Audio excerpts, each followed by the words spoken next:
Giuliani on.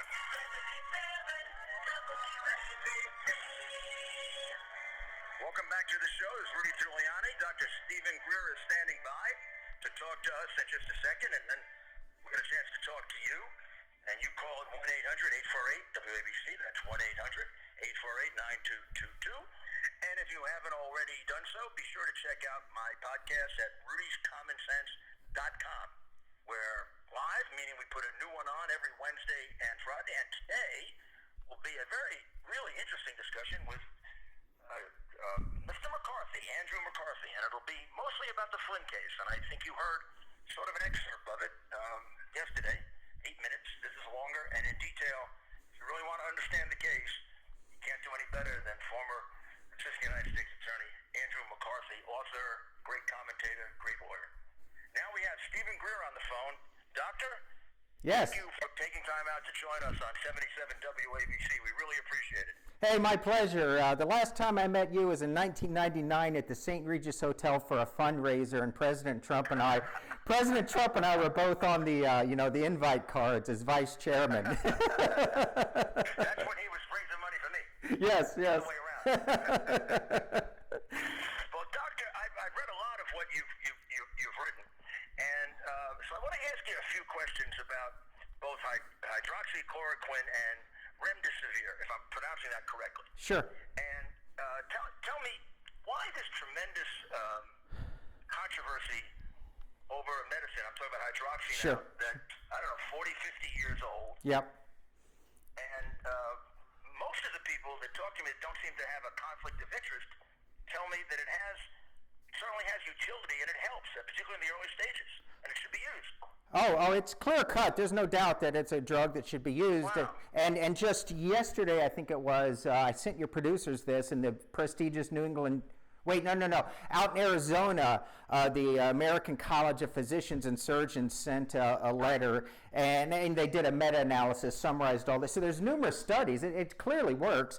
And by the way, the decision of whether a doctor should or should not use a drug is between the federal FDA and the doctors. And once a drug is approved, like hydroxychloroquine is, doctors can use it for anything they want. And it's very odd and inappropriate for a governor like Governor Cuomo to be intervening in how a drug should be used. I've never heard of it before. So this has just become a political football. There's no doubt whatsoever that hydroxychloroquine works because it reduces the inflammation process, the inflammatory process, and that at the late stage of the virus is what they call the cytokine storm, and that's what hurts people. So yeah, it absolutely should be given. Now, what is absolutely appalling, I said this first on another radio station and so forth, and then I confirmed it.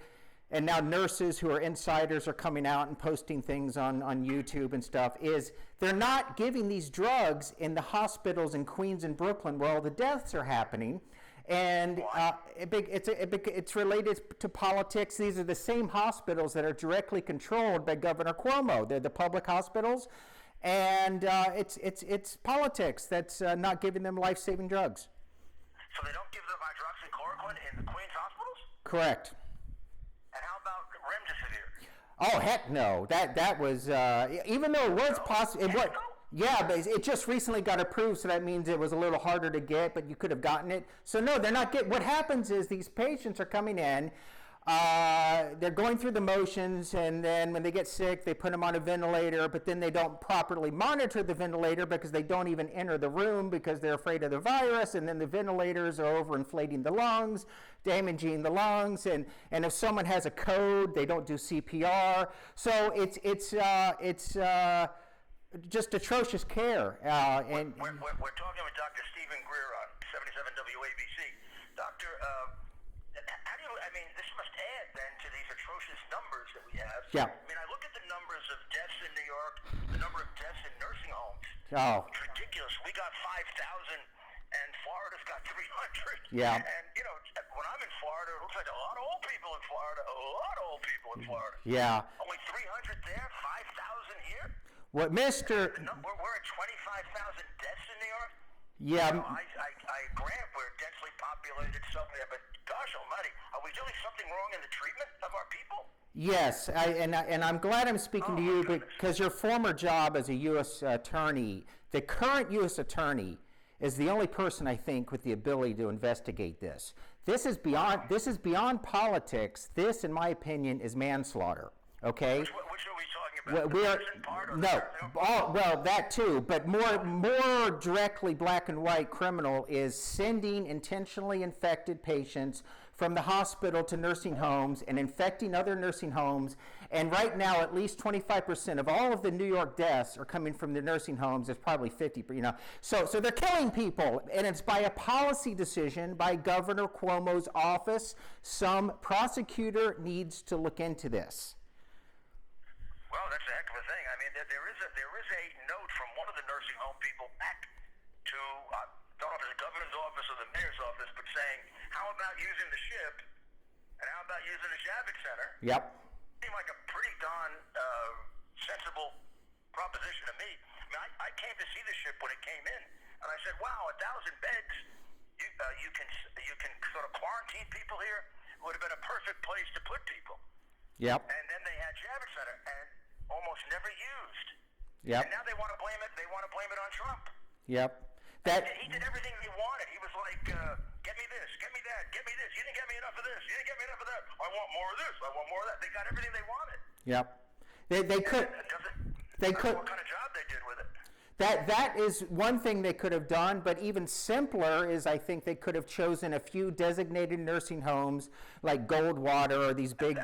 Yeah, and then put. Absolutely, yeah. Doctor. Absolutely. Yep, and then. Absolutely. I was saying that from day one. When I heard them say there's not enough hospital beds in New York, I said, you don't know New York City, idiots. You don't know New York City. Yep. I'll go find you the hospital beds. Of course, they never bothered to call. Yep. I used to pass them. I mean, I had those hospital beds ready for 9/11 in case we had, God forbid, a smallpox problem or a smallpox would have been a horrible problem to have. But we had a plan for it. Mm-hmm. They don't seem to have had a plan for this. Yeah. We got to talk some more, Doctor. I'm running out of time, and they're making all kinds of noises. Well, they're making all kinds of noises. Maybe we'll do a podcast together. Sure. I really would appreciate it. Absolutely. I would appreciate it. I think people need to know about this because we don't want this to happen again, Doctor. I agree. I would encourage everyone to Google the New York Times Anamona Hartokolis, and over the last decade or so, she's written about these hospitals and all the problems with the hospitals. They should have been shut down, but instead Governor Cuomo threw $8 billion at the problem. And I'm gonna definitely take a look at that. And we're gonna be back to you very shortly. You bet. And thank you very, very much. So we got to go to the phone lines now.